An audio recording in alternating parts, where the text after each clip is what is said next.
pag-aaralan sa gabi pong ito ay matatagpuan sa Marcos chapter 4 verse. Siyempre mga parable tayo, mga talinghaga tayo ang ating pag-aaralan. At alam natin ito mga mahal kong kapatid. Amen? So, ito po ang ating pag-aaralan sa gabi pong ito. Sa tulong po ng ating Panginoong Diyos ng Banal na Espiritu. Hallelujah. Ang sabi po dyan, pakinggan ninyo, si Jesus Christ ang nagsasalita rito. Pakinggan ninyo ito, may isang magsasaka na lumabas upang maghasik. Amen. At sa kanyang paghasik ay may binhing nalaglag sa daan. Dumating ang mga ibon at tinuka ang mga iyon. May binhi namang nalaglag sa kabatuhan. Agad sumibol ang mga iyon sapagkat manipis lamang ang lupa doon. Ngunit nang tumindi ang sikat ng araw, nalanta at natuyo ang mga binhing tumubo, palibas ay walang gaanong ugat. May binhi namang nalaglag sa dawagan o yung tinatawag na matitinik. Lumago ang mga dawag at ininis ang mga binhi. Ibig sabihin pinuluputan. No? Ininis ang mga binhing tumubo kaya hindi nakapamunga. And verse 8, at may binhing nalaglag sa matabang lupa at ito'y tumubo, lumago at naguhay na mainam. Sabihin, lumago at talagang marami naging bunga, naguhay. May uhay na tig-30, no? May namumunga ng tig-30, tig-60 at tig-100 ang butil. Purihin ang Panginoon. So, ang title po ng ating pong pag-aaralan ay alam na alam nito ng iba.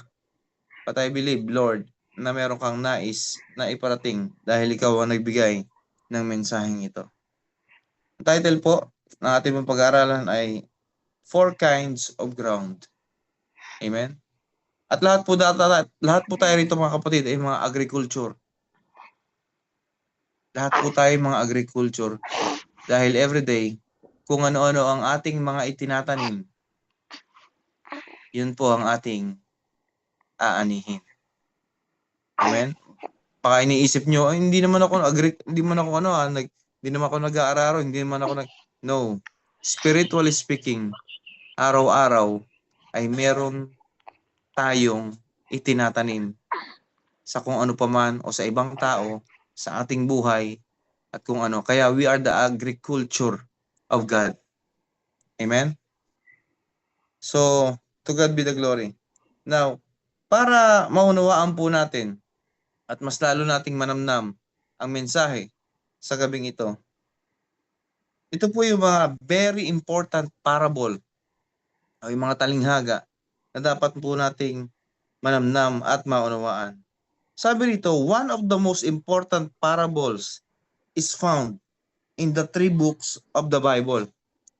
Kung papansin ninyo, itong aking binasa, no, sa Mark chapter 4 verse 3 hanggang 8 ay matatagpuan nyo rin po sa Matthew chapter 13 at sa Lucas chapter 8. 3 book ito, no, na halos pare-parehas ang tinutukoy at ng kahulugan. So, sabi rito, Jesus said that if we don't understand this parable, kapag hindi daw natin naunawaan itong talinghaga na ito, then we will not be able to understand the rest of the parable. Kapag hindi daw po natin naunawaan itong mga parabola na ito, pabula na ito, talinghaga na ito, no? Ay hindi daw tayo karapat-dapat, no? At hindi natin mauunawaan ang lahat ng mga parabola na ating mababasa sa banal na kasulatan. Ano po ang sinasabi ng Mark 4:13? No? Angat lang tayo ng konti. Pagkatapos tinanong sila ni Jesus, hindi pa ba ninyo nauunawaan ang talinghagang ito? Paano ninyo mauunawaan ang ibang talinghaga? So yan po yung sinasabi ng Panginoong Jesucristo. Okay? Kaya kailangan po, sino ba yung nakakaunawa ng mga ganito, mga mahal kong kapatid? Ito po yung mga kapatid natin talagang tunay na tumanggap, no? At ang banal na espiritu ang patuloy na nagpapaunawa sa buhay ng bawat isa. Kaya pag nagbabasa tayo ng Bible, No, syempre nung tayo kahit po ang inyong lingkod nagbabasa naman dati ng Bible pero walang pagkaunawa. Wala talaga. Wala. Zero. Zero, no? Zero talaga mga mahal kapatid. Pero nang tayo ay tumanggap at tinanggap natin, nag-confess tayo sa Panginoon, nandun po na talagang tayo pong lahat ay unti-unti na nating nauunawaan sa tulong at biyaya at habag ng banal na Espiritu. So it means, sabi dito mga kapatid, this parable is a foundational teaching. Tandaan po natin, yung parable na atin pong binasa at iba pang mga parabola, no? O pabula, talinghaga na atin po nabasa, ito po ay pundasyon ng pagtuturo po sa ating lahat. So, and if we don't get and understand of this, we cannot move on to the other teachings of the kingdom. Kasi mga kapatid, bakit niya pinapadaan sa isang talinghaga? Kasi mga kapatid, ang tunay na nakakaunawa at pinapatnubayan ng banal na Espiritu, yun lamang ang makakaunawa ng mga talinghagang ito. So this teaching is not difficult mga kapatid. Itong about sa soil, sa ground na ito, no? This teaching is not difficult to understand, especially mga kapatid, for those who have ears that truly listen. Ang makakaunawa talaga nito ay yung talagang tunay at totoong nakikinig ng salita ng Diyos. Talagang pumapasok sa tenga, literal, at talagang tumatambay sa puso, nananahan at nakikita sa gawa. Kaya nga malinaw ang Mark chapter 4 verse 9. Nang sabi rito, sinabi pa ni Jesus, ang may pandinig ay makinig. Kaya napakaraming mga tao sa mundong ito, kahit na sharean mo ng Word of God, pero kung hindi talaga nila type ang kanilang pinakikinggan, talagang ini-ignore nila. Lalo pag nag-share ng Word of God, danas din po namin yan dati, no?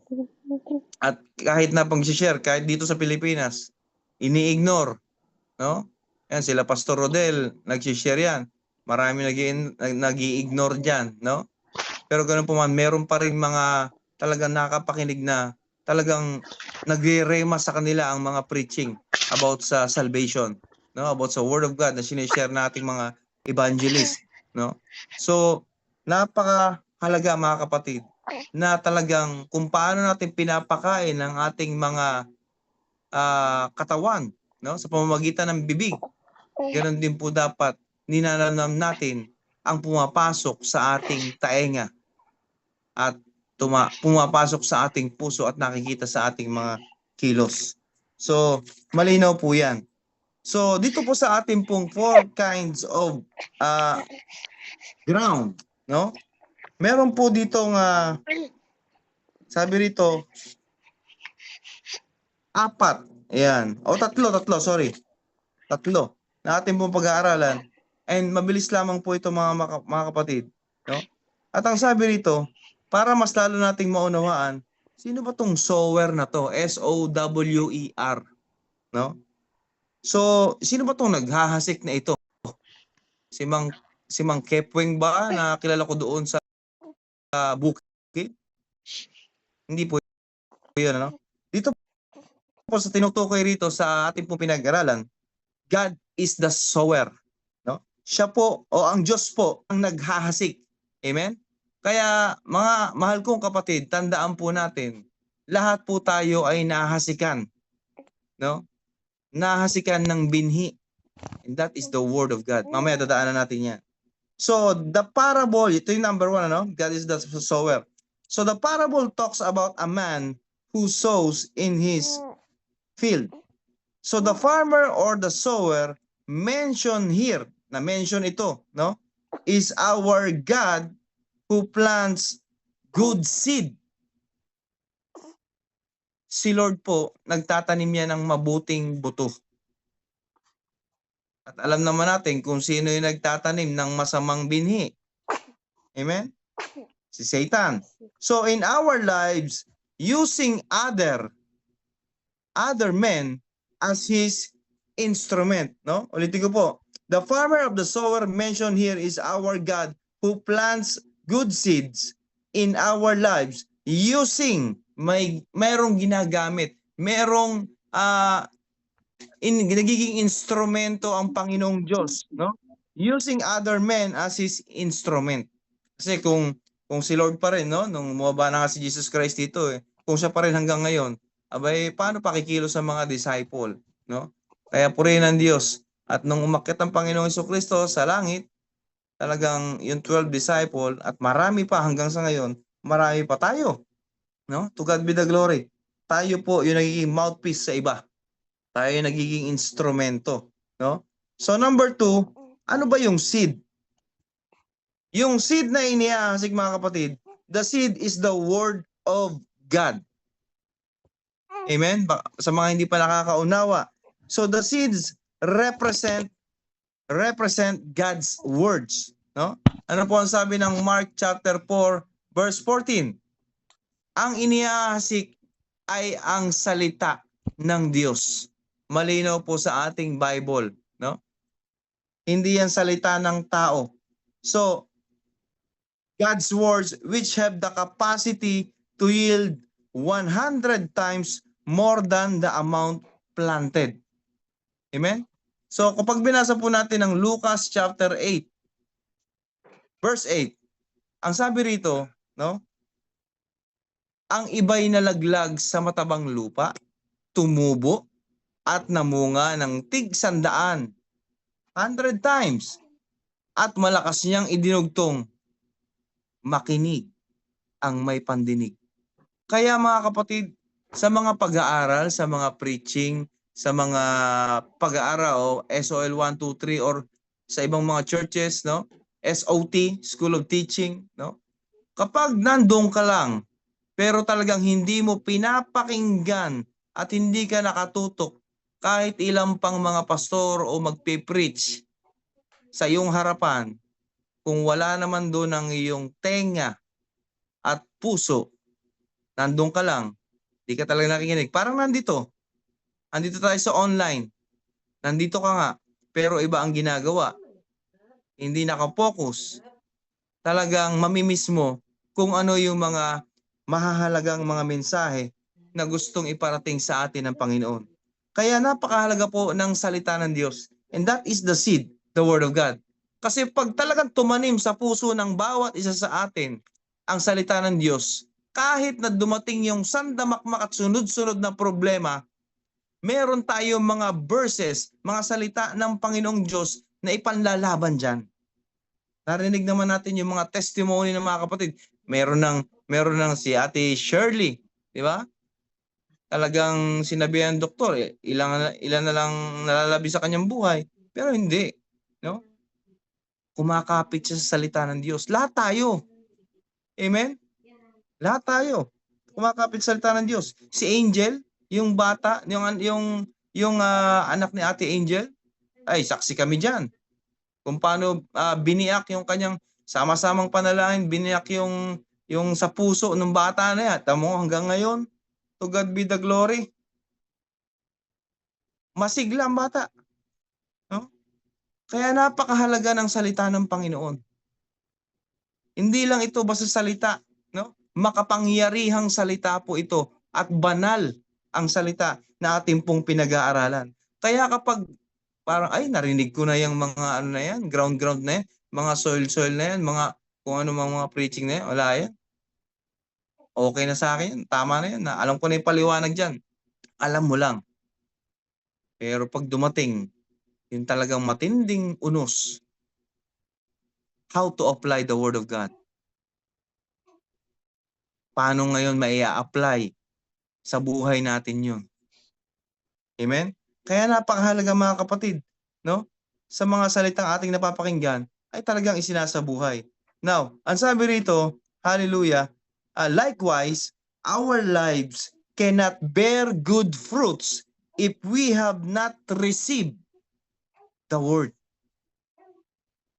Hindi talaga mamumunga kahit napakatagal na at ilang taon ng Kristiyano, ang isang Kristiyano, kung talagang hindi niya sineseryoso ang napapakinggan niyang o nababasa niyang Word of God. Hindi talaga mamumunga yan. No? Kahit napakatagal na sa church, kahit napakatagal na sa online, mahirap mamunga ang isang Kristiyano na hindi naman talaga tunay na number one ang Diyos. Amen? So yun yung number 2. The seed is the Word of God. Number 1, God is the sower. Number 3, the ground is the heart of man. Okay? Ano ba itong ground? Ito yung lupa. Tayo po yun. Amen? At yung ground na yan, yung lupa na yan, yung puso po natin. Yan po yung tinataniman ng Diyos. Amen? Kaya mga mahal kong kapatid, nung ako po'y nataniman, no? Talagang grabe ang lupa, no? Grabe, matigas talaga. Talagang solid ground ang aking puso noon. Pero nung narinig ko, simula nang tinanggap ko ang Panginoon, yung dating matigas na puso, pinalambot ng Panginoon. Pinalambot ng salita ng Diyos. Amen? Kaya the ground is the heart of man. So our hearts are the ground upon which God sows His word. A good harvest depends on the richness of the soil. Depende po kasi yan mga mahal kong kapatid, no? Sa isang lupa. Kapag nagtanim ka ng buto, kung ang lupa ay hindi mataba, hindi talaga yan magbubunga ng napakarami. Spiritually speaking, kapag ang salita ng Diyos ay shinare mo sa isang tao, tinanggap niya lang ngayon, pero hindi naman niya sineryoso, hindi mamumunga yun. Tandaan po ninyo mga kapatid. Kaya, depende po yan, no? Sa yaman ng isang lupa o sa yaman ng isang puso ng isang kaluluwa, na isang tao. So it is possible that good seeds planted by God cannot grow and bear fruits because because of the hardness of the heart. Mahirap po kasi talaga, no? Na napakatigas ng puso ng isang tao. Yung alam mong talagang hindi niya talaga sineseryoso at ninanamnam ang sinasabi kahit na anong pagsasabi na sa kanya ng kanyang pamilya na Christian, sa kanyang mga kaibigan, sinasabi na, no? Pero wala pa rin, sarili pa rin ang nasusunod, ay talagang hindi papasok yung salita ng Diyos na yan, no? Mapapakinggan lang nila, makakabisado nga nila eh, pero hindi makita sa buhay. So a good seed must be sown on the good ground so it will grow and yield much. Amen? Kanino to itong talagang lumalago itong mga bunga na ito? Doon talaga sa mga matatabang lupa. Ibig sabihin, sa mga may puso at talagang totoong nagmamahal sa ating Panginoon. Now, ano ba itong 4 kinds of ground? Amen? Na ating pong nabasa. Sabi rito, the parable mentions 4 kinds of ground which represent 4 conditions of a person's heart. Depende pala yan sa kondisyon ng puso ng isang tao, no? Na talagang hahayagan natin. Amen? Minsan nga, tinatawan-tawanan pa kami. No? Tinatawan-tawanan pa tayo. Minsan nga, talaga nape-persecute tayo. So, ito na yung kahulugan ng ground na yan, yung 4 na yan.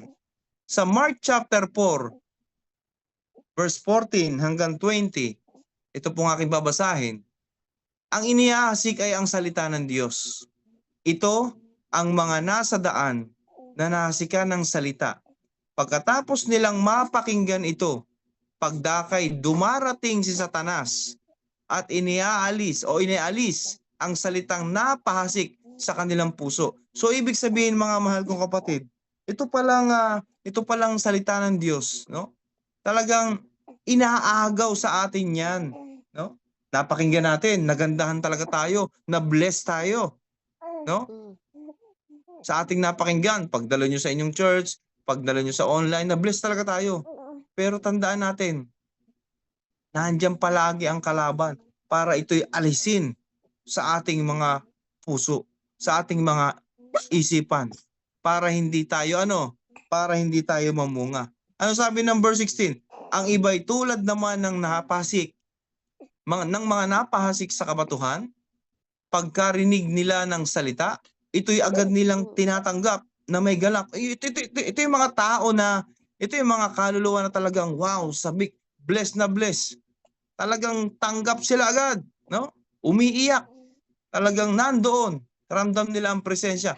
Pero, eto na, sa verse 17. Ngunit, hindi naman ito tumitimo sa kanilang puso. Kaya't hindi sila nananatili. So pagdating ng kahirapan o pag-uusig, ito yung mga talagang dumarating yung mga tawag dito, accusation, talagang persecution, yan. Dahil, ayan, sabi dito, pagdating ng kahirapan o pag-uusig dahil sa salita, agad silang nanlalamig. Hindi lang po yung kahirapan na walang pera, di po, kahirapan ng napakaraming problema, no? Iba't ibang klase, no? Pag dumarating na yan, eto na ang nangyayari. Agad silang nanlalamig. May kakilala po ba kayong mga ganyan? No? Marami. Kahit matatagal ng Kristiyano. Amen? Napakarami mga mahal kong kapatid. Kaya kailangan encourage natin sila no? 18.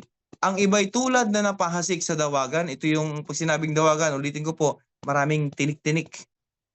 So, dininig nga nila ang salita. Okay? Napakinggan nila ang Word of God. Purihin ng Diyos. 19. Ngunit sila'y naging abala sa mga bagay ukol sa mundong ito. Yes, nakakarinig ng Word of God. Napakinggan nila, nagandahan. Pero, masyadong naging busy, no? Sa mundong ito. At ito pang matindi, naging maibigin sa mga kayamanan at mapaghangad sa iba pang mga bagay. Ano pat ang salita'y nawalan na ng puwang sa kanilang mga puso, kaya't hindi sila nakapamunga. Okay, nakapakinig salita, pero mas naging priority ang mga bagay na nandito sa pansamantalang mundo. Yun yung number 3. Verse 20, ngunit ang iba'y tulad ng binhing napahasik sa matabang lupa. Ibig sabihin, ito yung heart ng taong ito, ng kaluluwang ito, is talagang humble, nagpapaturo, nag-a-accept ng correction, talagang nandoon ang kanyang puso, talagang sobrang humble, sobrang talagang masasabi mong down to earth. At talagang handang sumunod sa kung anumang rebuking ng salita ng Diyos sa Bible. Amen? Ano man nangyari dito sa matabang lupa na ito? Pinakikinggan nila at tinatanggap ang salita. Ibig sabihin, kahit na masakit ang Word of God, may masasakit na Word of God, no? Diyan sa Bible, ina-accept nila. Kasi para mabago. Marami kasi nagbabasa rin ng Bible, pag alam nilang tinatamaan sila sa salita ng Diyos, hindi na sila nagbabasa muli. Umaalis na sila. Grabe naman, sobrang namang higpit ng Biblia na yan. Parang kasi salita ng Diyos, nangungusap talaga yan, yung Bible. Subukan yung araw-arawin ng basa niyan, no? Mangungusap at maalalaman natin talaga kung ano yung do and don'ts na gusto ng Diyos. At sabi rito, at sila'y nagsisipamunga, yun ang maganda. May tig-30, ayan. May tiga-6 na po, at may tig-100. So, ibig sabihin, naging fruitful itong pang-4. So, alam na natin ngayon mga kapatid, kung saan tayong ground napapabilang. So 4 kinds of ground, sabi rito, number 1, the hard ground. Okay?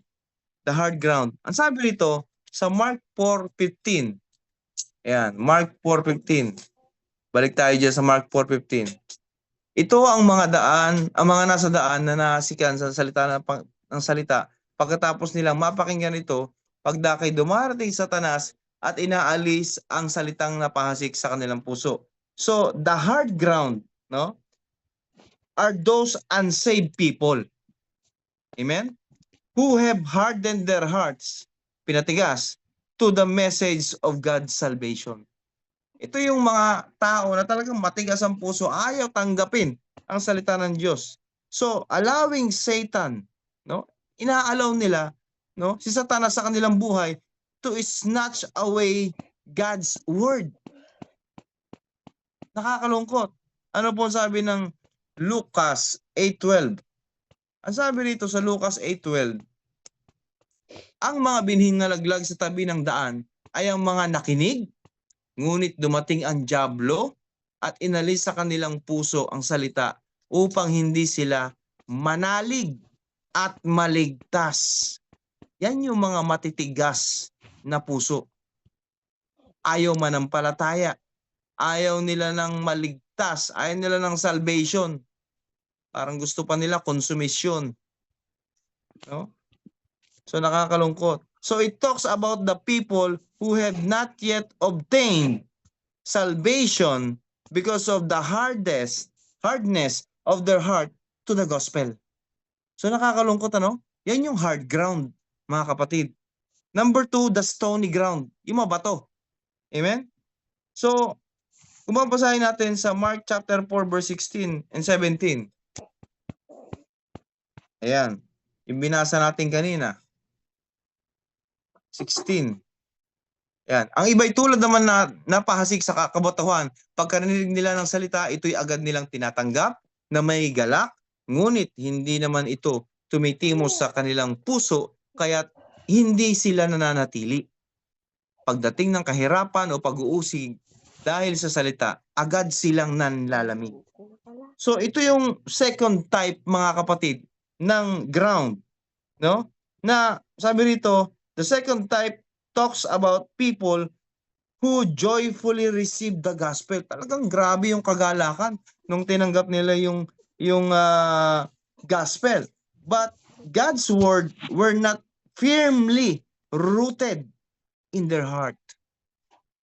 Hindi talaga tumanim sa kanilang puso. No, ang salita ng Diyos. So, this unplowed and stony ground is a picture of Christians who have not persevered in their walk with God due to the many tribulations of their faith. Yan po yung mabato. Stony ground. Amen? So in times of temptation, pagdating ng mga pagsubok, ayan na.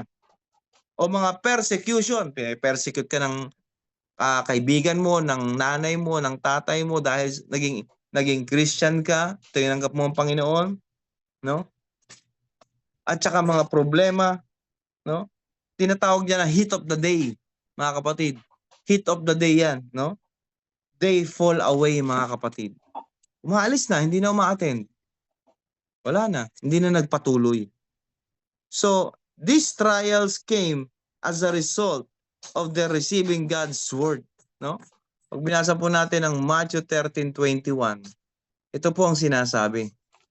Ngunit hindi ito tumitimo sa puso nila, kaya't hindi sila nananatili.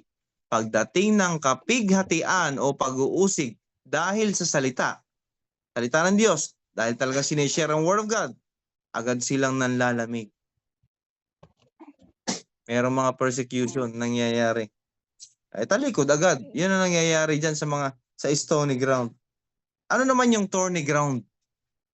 Sabi rito sa thorny ground, no? There are people who accepted God's word, tinanggap nila ang salita ng Diyos, and allow it to bear fruits in their lives. But in short time, ayan, hindi nagtagal, ibig sabihin, thorns start to grow, no? Yung mga tinik-tinik na yan, nagsimulang lumago. thorns start to grow and choke the plant. Kumbaga, talagang nasakal, no? Sa dami ng tinik. So the thorns symbolize, mga kapatid, ito po yun. Ito po yung tinatawag na thorny ground. Worries and cares of life. Love of money. Desires of life. And worldly pleasures. Yan po yung mga nararanasan ng mga thorny ground, no? So these four are the reason why the seeds don't mature and bear fruits. Kaya itong pangatlo na ito, no? Itong thorny ground na ito, kaya pala hindi lumalago at hindi nagbubunga, no? Sa kanyang buhay dahil merong mga katulad ng ganito. Worries, love of money, desires of life, worldly pleasure. Amen? So Christians remains babies in the Lord. Tagal-tagal na sa Panginoon, baby pa rin. No? So they do not bear the fruits of the Holy Spirit and are not used by God in the accomplishment of His will. Hindi nagagamit, hindi nagpapagamit sa Panginoon sa gawain ng Lord. No? Yan yung not thorny ground, no? Nakarinig, pero yes, matagal sa gawain ng Panginoon, pero wala, hindi talaga nagpapasakop, no? And pang-apat, the good ground. Alam naman natin ito, no? So the good ground, sabi ng Matthew 4:20, others like seed sown on good soil, hear the word, accept it, and produce a crop 30, 60, or even 100 times what was sown. So this speaks of the Christians who have fruitful. Yan, ito yung pang-apat, ha. Ano to? Ano tong Kristiyano na to? Talagang ito yung tunay na born again. Amen? Ito yung tunay na born again. That speaks of the Christian who have fruitful lives and ministry in the Lord. They yield good fruits because their heart o their hearts, may S, marami, are soft and often to God's word. Ulitin ko po, ito pong ground na ito, matabang lupa, grabe ang puso. Very soft. No? Hindi katulad ng tatlo, no, na ating pong binasa. And open to God's word. Ibig sabihin, tanggap niya lahat ng pagre-rebuke sa kanya ng salita ng Diyos. Tanggap niya, hindi niya iniiwasan, hindi niya iniilagan. Tamaan, kung tamaan ako ng salita ng Diyos, ang importante, doon ako mababago. Yung pag-uugali, pananalita, pagkilos, lahat na. Yon ang matabang lupa na tinutukoy dito po sa ating pinag-aaralan. Amen? Kaya purihin ng Diyos. Napakaganda ng mensahe ng Panginoon sa ating pong mga buhay. Now, they are those who have, sabi rito, ito po sa pang-apat, understood God's word. Naiintindihan nila ang salita ng Diyos. No? So in order for us to understand His word, we need to have a hunger for understanding. Ibig sabihin, gutom tayo sa pag-unawa ng salita ng Diyos. Because the knowledge of the secret things of God belongs to those who are entrusted with it. No? Sabi ng Lucas chapter 8, verse 9 and 10. Ano sinasabi dito? Itinanong ng mga alagad kung ano ang kahulugan ng talinghagang ito. Sumagot si Jesus, sa inyo'y pinagkaloob na malaman ang mga lihim tungkol sa paghahari ng Diyos. Ngunit sa iba'y sa pamamagitan ng mga talinghaga upang tumingin man sila'y hindi makakakita at makinig man sila'y di makaunawa. So we must not only read the Bible, mga kapatid. We must not only read the Bible, but we also need to meditate on it that we may understand. Ano po sabi ng Psalms chapter 1 verse 2? Sabi dito, nagagalak siyang laging magsaliksik ng banal na aral. Sino daw ito? Ito yung matabang lupa. No? Kapag nagbabasa siya, nagagalak siyang laging magsaliksik ng banal na aral. Ang utos ni Yahweh siyang binubulay sa gabi at araw. Alam naman natin yan, Joshua 1:8. Ano pa sinasabi ng 2 Timothy 2:7? 2 Timothy chapter 2 verse 7. Dili-dilihin mong mabuti. Ibig sabihin, meditate talaga eh. Dili-dilihin mong mabuti ang sinasabi ko sa iyo at ipauunawa sa iyo ng Diyos. Sino daw yung talagang makakaunawa? Yung talagang taong nagme-meditate ng Word of God. Kaya tandaan niyo mga kapatid, ang gusto ng Panginoon, binibigyan talaga siya ng time. Amen? Hindi yung time sa kung anumang mga bagay, kundi yung time sa pakikipag-usap sa Kanya sa pamamagitan ng Biblia. At ano pa? Yung good ground na ito, receive God's word, no? Sabi rito, understanding God's word is not enough. Okay? It's not enough, no? Yung malaman natin ang salita ng Diyos, hindi pa 'yan. Meron pang mas malalim diyan. So we must also believe that the message we have heard truly comes from God. Kailangan kasi si Satan, alam niya yung salita ng Diyos, pero hindi niya kayang gawin. Ang alam niyong ginagawa ni Satanas sa salita ng Diyos, sa Bible, tinutwist niya para iligaw tayong lahat. Kaya marami, isa lang ang Bible pero dami-daming relihiyon. Iisa lang ang Bible pero nagkakagulo-gulo, napakarami. Kanya-kanyang paliwanag, kanya-kanyang interpretasyon, no? Na wala naman ang Holy Spirit sa kanilang pagpapaliwanag. Kaya dapat po alam natin, no? At nararamdaman natin 'yan. So there are many who have not experienced God because of their unbelief. Napakinggan pero hindi naman talaga tunay na naniniwala at nanampalataya. Ano sabi ng Hebrews 4:2? Hebrews 4:2, malapit na po tayo matapos. Hebrews 4:2, sabi dito, sapagkat tulad nila'y napakinggan din natin ang mabuting balita. Ngunit, eto na, hindi nila pinakinabangan ang balitang kanilang narinig sapagkat, ano daw sabi? Hindi nila ito pinaniwalaan. Nakakalungkot mga kapatid?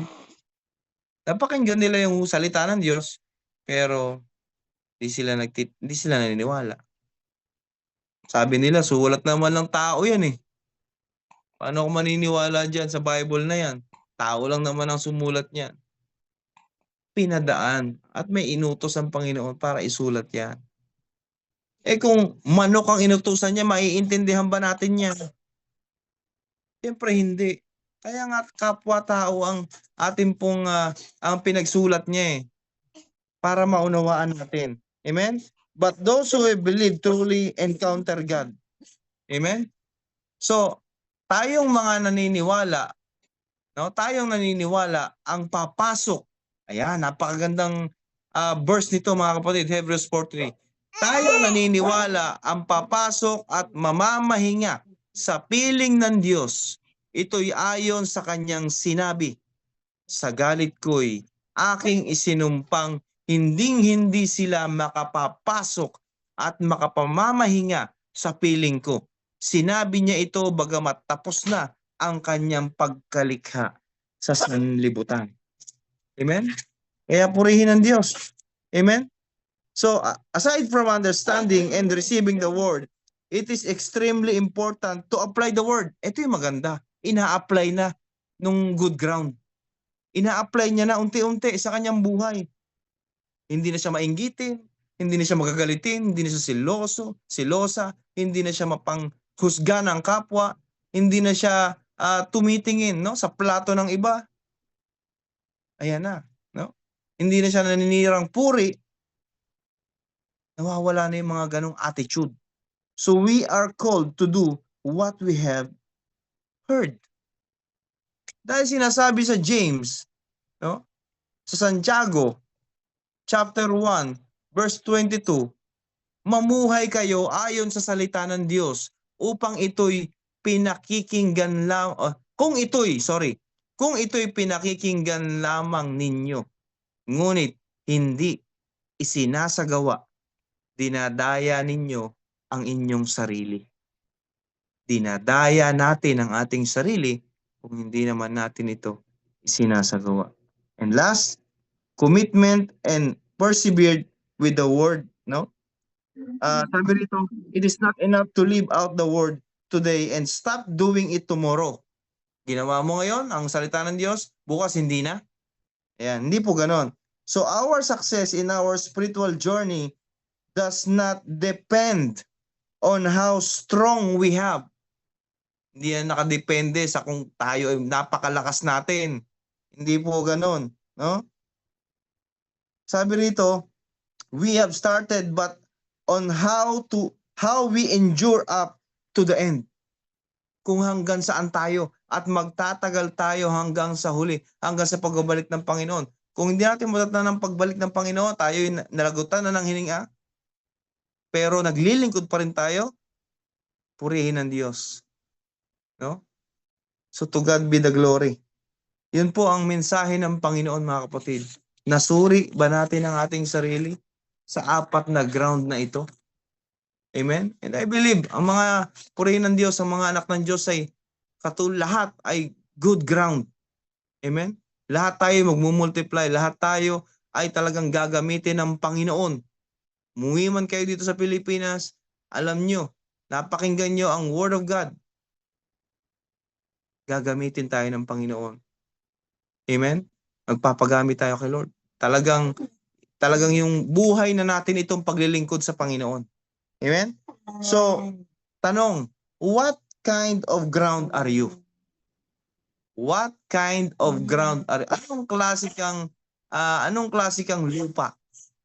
Amen? So, purihin ng Diyos. So, let us pray. Hallelujah. Father God, we thank you, Panginoon. Salamat po, Diyos, sa gabi pong ito. Palagi naming naririnig itong apat na ground ng iba't ibang klaseng lupa na nahasikan mo, Panginoon, ng iyong salita. At ito po yung aming mga puso. Ito yung aming mga buhay. And salamat, O Diyos. Everyday, Panginoon, marami kang itinatanim sa amin at napapakinggan namin. And Lord, we pray na hindi hahantong dun sa tatlo na nauna, kundi kami yung pang-apat na patuloy mong gagamitin saan man mo kami dalhin, Panginoong Diyos. Ano man po yung sitwasyon, may sakit man kami o wala, gagamitin namin yung sakit namin para i-testify ang kabutihan mo, Panginoon. Gagamitin namin yung sitwasyon na ito na meron kami para ipatotoo sa iba na mabuti ka, Panginoon. Na patuloy mo kaming sinasamahan anuman ang aming kalagayan sa aming buhay in the name of Jesus. Salamat po ng maraming, Panginoon. And we pray, Lord, na lahat ng mga anak ng Diyos, hallelujah, ay talagang mga matatabang lupa at soft and humble heart na katulad mo, Panginoong Diyos. Salamat, O Diyos. Patuloy ka naming pinupuri, dinadakilat, sinasamba sa pangalan ng Diyos, Ama, Anak at Banal na Espiritu. Amen and amen. Purihin ang Panginoon. To God be the glory. Amen. Salamat po, Pastor, sa napakagandang mensahe na pinagkaloob po ng Panginoon sa iyo upang ipamahagi po sa amin at malakaran po namin ito at maging buhay na patotoo po kami sa bawat nakakasalamuha po namin. Higit po, sino po ang gusto mag-inside mauna?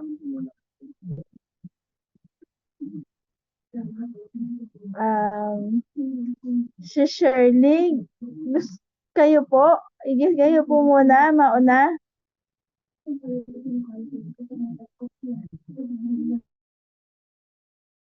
Po kayo si Shirley. Amen. Favorite mo ako ng sis niya. Ano po yung question nyo, Pastor? Ano po kung ako talaga? Yung ano po yung ano yung training ground po natin ngayon po bilang isang mananampalataya. Sa akin po, ako pinagpapasalamat, no? Ah, nagpapasalamat po ako sa Panginoon sa mga nararanasan ko po at napagdadaanan ko sa buhay. At sa pamagitan po nito ay lalong lumalim at ganun na lang po ang paniniwala at pagmamahal at takot sa Diyos. Ano po, at saka at sa pamagitan din po ng mga trials na 'to, marami din po akong natutunan. Maraming binago ang Panginoon na hinihingi ko naman po talaga, lalo na po sa attitude talaga. Yung hindi yung mga attitude na hindi nakakalugod sa Panginoon. Kaya naman po, sa pamamagitan nito ay lalo po akong, kumbaga, dahil nga po sa pagmamahal at pagsunod sa Panginoon na yun, nagagawa na po natin yun na dati hindi po natin nagagawa. Tulad po ng pagpapatawad at saka, tulad po ng, nagkikimkim ng sama ng loob. Yun pa po ba, yung,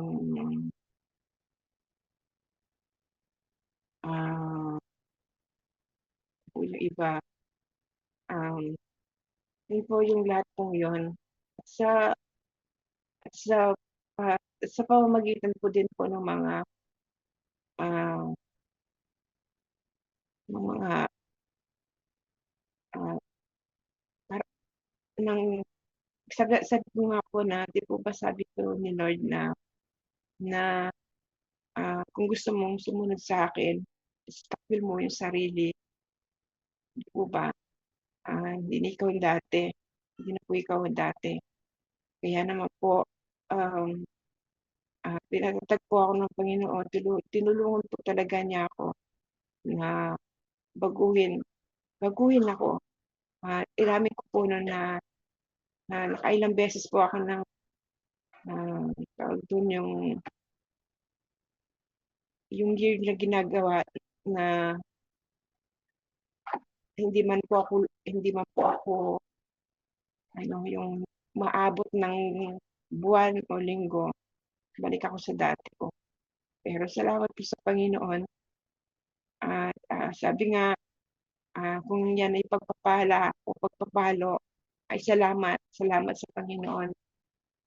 Salamat po sa mga pagpapalo niya, 'no? Hindi naman po sa pinapalo ka niya, hindi ka niya mahal. Alam mo po kasi na mahal ka ng Panginoon kaya pinapalo. Kaya purihin ang Diyos, ano po. At maraming salamat po sa mga katugunan, mga binago po talaga sa buhay ko. Kaya naman po ngayon na kahit naman po dumating sa buhay ko, na gaya po nung binalita sa akin una ng doktor na gumamot sa akin, pinanatili ko at pinanatili ko sa puso ko ang salita ng Panginoon. Hindi yung salita ng doktor na naunang ng doktor na gumamot sa akin. Hanggang pinanindigan ko na hindi salita ng Panginoon yan, because salita ng tao yon. Kaya naman po ngayon, pinakita, pina, pina, pinakita at pinatunayan ng Panginoon kung gaano po siya kabuti at paano po niya nakita na talagang lumuha po ako at nanghinayang na hindi na ako maka-attend ng worship service. Talagang hinayang po ako. Sabi ko, parang kulang, madaming kulang sa akin kung hindi ako makaka-attend ng mga worship service. Kaya naman po, yun, gumawa po paraan ng Panginoon, kumilos po siya. At yung huli pong doktor na nag-second opinion po kami, pinaliwanag niya, ang laki po ng kaibahan doon sa sinabi ng doktor na isa. Kaya purihin po ang Panginoon, no? Kapag po talaga, pag tayo po ay sumunod at nanatili sa presensya ng Panginoon na walang pag-aalinlangan at walang mga sinis or iba mang doubt or pagsisisi is yun, gagawa po ng paraan at dadagdagan pa po ng maganda, mas maganda na kaparaan ng Panginoon upang po ako'y mapagaling at may isasabi ko po, may papatotoo ko na tunay ang Diyos na buhay na walang imposible sa ating Panginoon at kaya niya ang lahat. Kaya to God be all the glory po at salamat po sa Panginoon sa unti-unti po talaga na paggilos po ng Panginoon sa buhay ko. Kaya maraming salamat po sa message, Pastor Randy, na puno-puno ng kaalaman at papaalala sa atin bilang tayong mga Kristiyano kung paano mamuhay at isa pamuhay ang salita po ng Panginoon. And to God be all the glory po.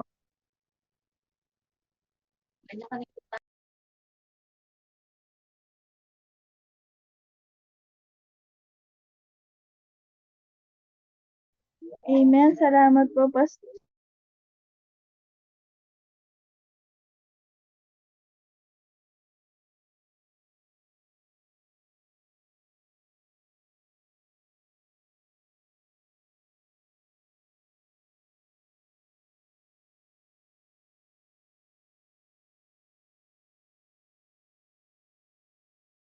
Ay dadagdag? Nakataas po kamay niyo.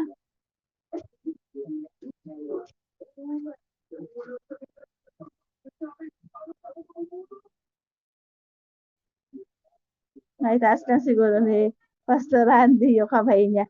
Yan po. Sis Andrea, meron po kayong insight?